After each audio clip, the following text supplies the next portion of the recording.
Good morning students. आज के workshop technology के इस लेक्चर सीरीज में हम लोग वेल्डिंग सिंबल्स के बारे में पढ़ेंगे। वेल्डिंग चिन्ह क्या होते हैं, क्योंकि वेल्डिंग शुरू करने से पहले, जैसे जब हम इंडस्ट्रियल वेल्डिंग के लिए जाते हैं किसी फैक्ट्री पे, एक प्रोफेशनल वेल्डिंग के लिए जब जाते हैं तो वहाँ पे जो इंजीनियर्स हैं या सुपरवाइजर्स हैं या जो वेल्ड वर्कर्स हैं, स्किल वर्कर्स हैं, उन वर्कर्स को एक ड्राइंग दी जाती है और उस ड्राइंग के बेस पे उन्हें साइट पे वेल्ड करना होता है, वेल्डिंग करना होता है और वो स्ट्रक्चर तैयार करना होता है। तो सारे, क्योंकि जब हम इंजीनियरिंग की बात करते हैं, जब हम अभियांत्रिकी की बात करते हैं, तो drawing is the language of engineers. ये ड्राइंग का महत्व है, ये सिंबल्स का महत्व है कि उस सिंबल से हम पता लगाएंगे कि जो हमारा वेल्डिंग है वो वेल्डिंग किस टाइप का है, यानी प्रोसेस ऑफ वेल्डिंग क्या है, वेल्डिंग ज्वाइंट किस प्रकार का है, यहाँ पे स्ट्रक्चर किस प्रकार का होगा। ये सारी चीज़ें जो हैं हमें उस ड्राइंग से पता चलती हैं। सपोज कि हमें यहाँ पे इस फैक्ट्री के लेआउट में कुछ इस टाइप के, कुछ इस टाइप के, कुछ इस टाइप के, कुछ इस टाइप के, इन टाइप के कुछ स्ट्रक्चर्स दिए गए होंगे। तो यानी फैक्ट्री के इस पोजीशन पे जो भी हमें वेल्ड स्ट्रक्चर करना है वो टी ज्वाइंट्स के हैं, ये आई सेक्शंस के हैं, ये कॉर्नर ज्वाइंट्स हैं और ये बट ज्वाइंट। तो उस ड्राइंग से हम पता लगा लेंगे कि ये किस प्रकार का हमारा वेल्डिंग है। अब हम बात करते हैं कि जो हमारे वेल्डिंग चिन्ह हैं उनको समझने के लिए, वेल्डिंग सिंबल्स को जानने के लिए, what are the elements of welding symbols, हमारे वेल्डिंग के चिन्ह के क्या क्या तत्व हैं। जब हम वेल्डिंग की बात करते हैं, जब हम वेल्डिंग के एलिमेंट की बात करते हैं, तो जब हम वेल्डिंग चिन्ह को निर्मित करेंगे तो वेल्डिंग चिन्ह को दर्शाने के लिए किस एलिमेंट्स का इस्तेमाल होगा और उन एलिमेंट्स का क्या प्रयोग है वो हम एक एक करके जानेंगे। सबसे पहली बात है कि साकेंतिक रेखा। साकेंतिक रेखा मतलब रेफरेंस लाइन। कोई भी ड्राइंग को बनाने के लिए, निर्मित करने के लिए हम एक रेफरेंस पॉइंट लेते हैं कि हमारा रेफरेंस पॉइंट यानी स्टार्टिंग पॉइंट, ओरिजिन पॉइंट क्या है। रेफरेंस लाइन हमने ले लिया। तो एलिमेंट्स ऑफ वेल्डिंग सिंबल्स में पहला होगा हमारा रेफरेंस लाइन, दूसरा होगा एरो यानी तीर का निशान। तो एरो क्या दर्शाएगा? एरो दर्शाएगा कि वेल्डिंग का डायरेक्शन क्या है, किस दिशा में हमें वेल्डिंग करनी है, किस पॉइंट पे हमें वेल्डिंग करनी है। दूसरा जो हो गया हमारा क्या हो गया? तीर का निशान यानी एरो। तीसरा है आरंभिक वेल्ड चिन्ह, प्राइमरी वेल्ड सिंबल। तो प्राइमरी वेल्ड सिंबल जो होगा वो इनिशियल, जो हम उसे प्रारंभिक रूप में यानी वेल्डिंग करने से पहले वो किस तरीके से दिख रहा है, और सप्लीमेंट्री एक आगे आएगा संपूरक चिन्ह यानी सप्लीमेंट्री सिंबल, जो उस वेल्डिंग ज्वाइंट को कंप्लीट करेगा। यानी सपोज कि हमें कोई वेल्डिंग ज्वाइंट बनाना है तो आरंभिक स्ट्रक्चर अगर इस टाइप से दिख रही है तो सप्लीमेंट चिन्ह क्या बताएगा कि जब हमारी वेल्डिंग हो जाएगी, जब हम मटेरियल को फिल करके एक वेल्डिंग ज्वाइंट उत्पन्न कर देंगे, तो वो वेल्डिंग ज्वाइंट उत्पन्न करने के बाद वो किस टाइप का सिंबल बनेगा वो हमें दर्शाना है। तो आरंभिक वेल्ड चिन्ह क्या हो गया? यह इनिशियल वेल्डिंग चिन्ह हो गया कि जब आप इस वेल्डिंग चिन्ह को देखेंगे तो आप यह पता लगा लेंगे, आप यह सुनिश्चित कर लेंगे कि हमारा वेल्डिंग ज्वाइंट किस प्रकार का है और ये किस प्रोसेस से होना है और ये किस स्ट्रक्चर का बनेगा। फिर हमारा है माप तथा अन्य सामग्री। ये भी एलिमेंट्स ऑफ वेल्डिंग सिंबल है कि वेल्डिंग सिंबल में हमारे जो डायमेंशंस हैं, ये डायमेंशंस उसमें मेंशन किए गए रहेंगे कि जो हमारा लेंथ है, जो हमारा ब्रेड्थ है या जो हमारा हाइट है, वो किस स्टैंडर्ड में लिया गया है, इन स्टैंडर्ड इंटरनेशनल यूनिट्स। अगर हम अंतर्राष्ट्रीय पद्धति की बात करते हैं तो चूंकि हमने डायमेंशंस को मेंशन करना है, जो हमारे माप हैं उनको हमें मेंशन करना है, तो हम वहां पे मेंशन कर देते हैं कि all the dimensions are taken in mm। जैसे आप देखते हैं कि जो नॉर्मल हमारे जो घरेलू डोमेस्टिक जो वर्कर्स होते हैं, डोमेस्टिक जो प्लम्बर्स, डोमेस्टिक जो वेल्डर्स होते हैं, वो इंच में बात करते हैं, ठीक है। और जो स्टैंडर्ड यूनिट है, एसआई यूनिट है, वो उसको हम mm में, मीटर में बात करते हैं, मीटर की बात करते हैं। तो हमें माप को भी दर्शाना पड़ता है कि जो हमारा माप है डायमेंशन का वो क्या है।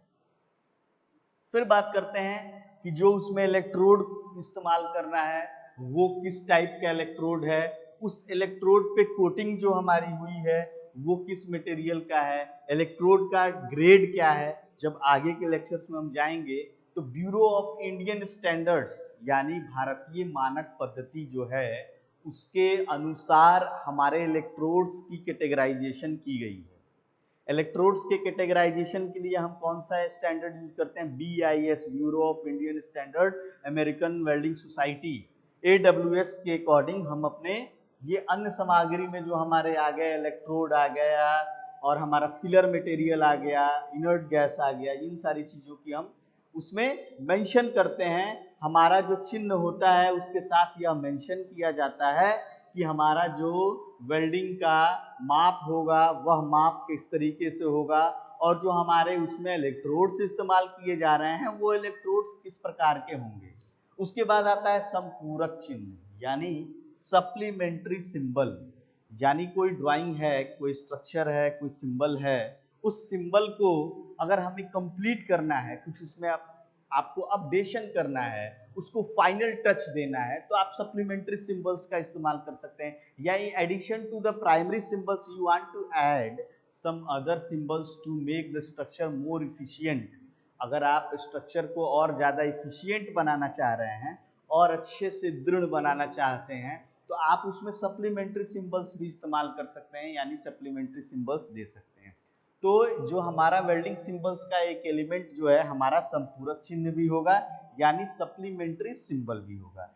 उसके बाद है वेल्ड साफ करने की विधि के चिन्ह। हम जब वेल्डिंग कर लेते हैं, वेल्डिंग करने के पश्चात उस वेल्ड ज्वाइंट की सफाई करते हैं ताकि जो स्लैग्स इंक्लूजन है, slags inclusion is a defect which is going to be produced during the welding process. Welding करने के दौरान जो डिफेक्ट्स आती हैं उस डिफेक्ट्स में एक स्लैग इंक्लूजन यानी जो हमारे झाग हैं, जो इम्प्योरिटीज के रूप में ऊपर आके एक लेयर की तरह बैठ जाती हैं, उन्हें हम स्लैग इंक्लूजन कहते हैं। और स्लैग इंक्लूजन टाइप के डिफेक्ट्स को साफ करने के लिए हमें विधि बतानी पड़ती है, हमें चिन्ह बताना पड़ेगा, हमें एक सिंबल से बताना पड़ेगा कि हम जो उसकी सफाई करेंगे वो किस तरीके से करेंगे। सफाई के विधि में एक छोटा सा इंट्रोडक्शन अगर मैं बताऊं तो चिपिंग हैमर से सपोज कि हमारा ये वेल्ड ज्वाइंट हो रहा है, ये वेल्डिंग ज्वाइंट हमने बनाया, ये वेल्डिंग ज्वाइंट पे ये वेल्ड बीड है हमारा। अब इस वेल्ड बीड पे ऐसे कुछ मटेरियल्स जो हैं ऊपर की तरफ ऐसे लगे हुए हैं, मेल्टिंग करके पिघल के वो वहां पे लगे हुए हैं, इस टाइप के कुछ मटेरियल्स लगे हुए हैं। तो इस टाइप्स के मटेरियल्स को रिमूव करने के लिए हम चिपिंग हैमर का इस्तेमाल करते हैं। चिपिंग हैमर का इस्तेमाल करके, ये इस हैमर का इस्तेमाल करके हम क्या करते हैं कि जो उस पे अनवांटेड मटेरियल्स हैं या उस पे जो रेसिड्यूज हैं, जो उस पे गंदगियां जो चिपकी हुई हैं, उसे हम चिपिंग हैमर से मार के, चिपिंग हैमर का प्रयोग करके बाहर निकाल देते हैं।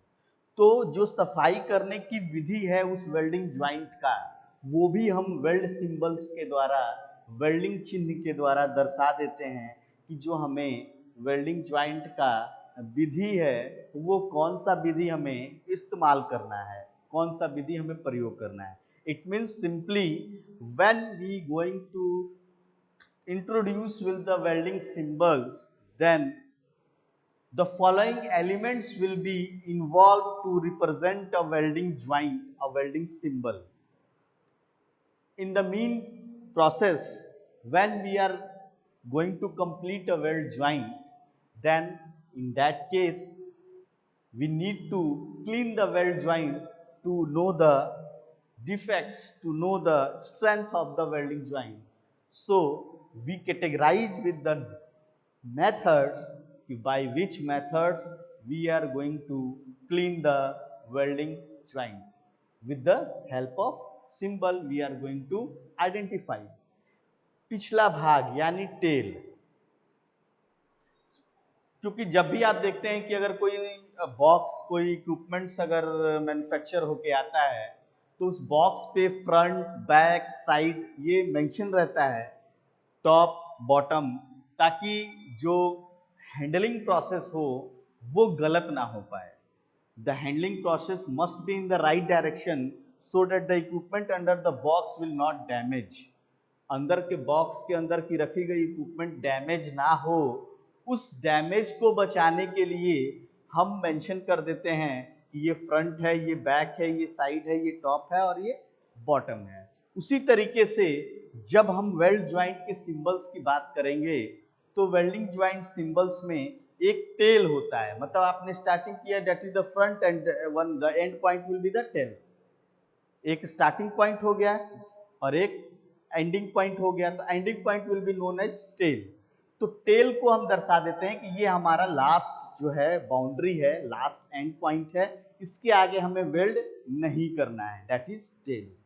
तो what is the conclusion of welding symbols when we are going to represent the process, the type of joints through welding symbols? Simply welding symbols का जो मेन हमारा प्रिंसिपल है, मेन ऑब्जेक्टिव है कि the welding symbols are going to represent that which type of joint we have to make, which type of process we are going to use, which type of joint we are going to make. And to represent the welding symbols, these are the following elements which are going to be used to represent a welding symbols. First one is reference line, second one is arrow, third one is primary weld symbol, fourth one is dimension and other data, fifth one is supplementary symbol, sixth one is the method to clean the weld joint, and seventh one is tail. So with the help of these elements of welding symbols, we are going to make welding symbols for the process. तो अब next lecture में जो है हम लोग welding symbols के बारे में पढ़ेंगे कि इन वेल्डिंग सिंबल्स के एलिमेंट्स को प्रयोग में लाकर हम कौन कौन से वेल्डिंग सिंबल्स का इस्तेमाल करते हैं अपने वेल्डिंग इंडस्ट्रीज में या अपने फैब्रिकेशन इंडस्ट्रीज में. क्योंकि फैब्रिकेशन इंडस्ट्रीज में जैसे क्लासिफिकेशन में हम लोगों ने देखा कि मेजर 4 पार्ट्स के वेल्डिंग को हमने डिफरेंट पार्ट्स में बांटे हुए हैं. तो कौन सा वेल्डिंग ज्वाइंट्स के लिए, कौन से मटेरियल के लिए कौन सा वेल्डिंग ज्वाइंट और कौन सा वेल्डिंग प्रोसेस होगा, वो वेल्डिंग सिंबल्स के माध्यम से हम देखेंगे. और नेक्स्ट लेक्चर सीरीज में जितने वेल्डिंग सिंबल्स हैं वो वेल्डिंग सिंबल्स को एक एक करके विस्तार से देखेंगे. Thank you.